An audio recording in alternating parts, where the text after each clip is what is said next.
My name is Art Stothard. I represent the Morrison Gardens, Redwood Park area of West End, Ottawa. Specifically in an area such as ours that is approximately 95% single family homes and units.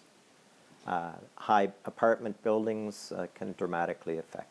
In our area, there are 2 or 3 schools that children would have been exposed had this initial project been allowed to go through to increase risks.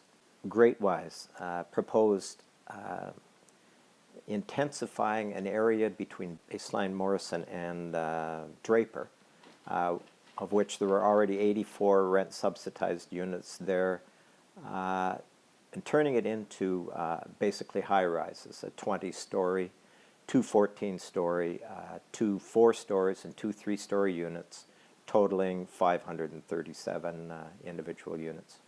It was shocked because it seemed totally out of nature, and speaking with my neighbors and the community in general, it was not something that we really wanted. It wasn't so much a NIMBY effect as we realized intensification was going to happen, and we wanted it to be moderate intensification. Rick got involved almost immediately. We formed an association, and most of us were neophytes in that we had no idea how to work with the city planning department to try and get some form of reasonable compromise that we could live with and that the developers and the city planning department could live with.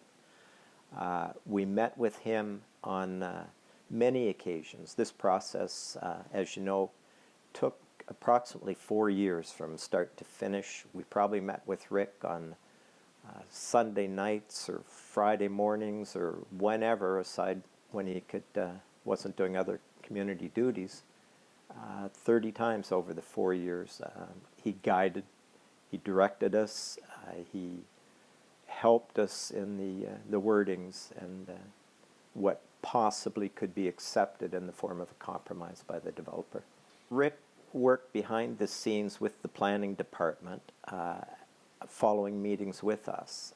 He learned what our major concerns were in the various areas, and then had input with the planning department in that, can we modify this a bit more? In the meantime, the developer would have their considerations as well. So behind the scenes, he represented our interests, but also had the reality and experience that he knew something was going to be built there.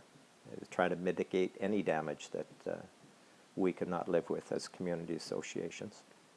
In March 2009, following discussions and interactions, and again with Rick's help, the Planning Committee recommended 14-story building, 2 12-story buildings, and 4 and 3-story units.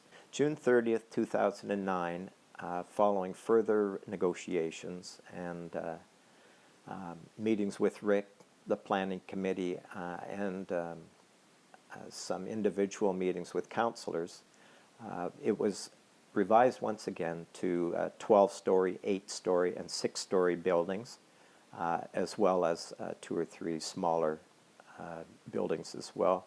The total number of units was 334. While this was not something we were totally happy with, we realized it was an amazing compromise considering the 20-unit tall buildings and 16s that we'd started out with here. We'd met with Rick 4 or 5 times. We had dry runs for the major concerns and hot button points for the presentation. We had traffic, we had height, shade, we had overtaxation of the sewer units. The next meeting was with the entire City Council. That was voted 16-5 in favor of this final position, 334 units, and it was a done deal. That was almost a year and a half later, after the 338.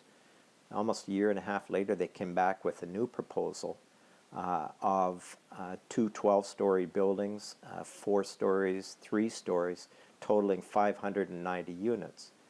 We realized we'd been betrayed, but at that point Rick lobbied the mayor, lobbied Peter Hume, the planning committee chairman, and both of them took a very strong position on our behalf that they would not allow a deal that had been consummated to be so totally turned around. It appeared the process was going to start all over again. However, the developer realized that they would not be getting away with 590 units.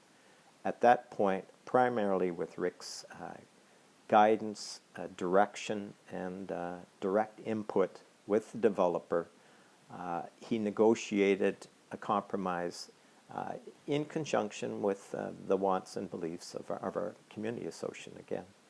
What is presently being built, which is 4 to 4.5 story buildings and approximately 390 units, I believe. Very tasteful, very classy, very eclectically pleasing, and it fits in with the neighborhood. It's something, when it's finished, we can be proud of. The role of a counselor is exhaustive and busy 5 days a week. Rick takes that to sometimes 7 days a week, to the point where after 4 years we were a little concerned that Rick didn't have a life, and we suggested that he get a life, go home to his family. Rick would laugh and said yes as soon as we get this done. Are we better off because Rick Chiarelli is our counselor, our community association, residents, neighbors in our area? The answer is an unequivocal yes. Rick was there when we needed him.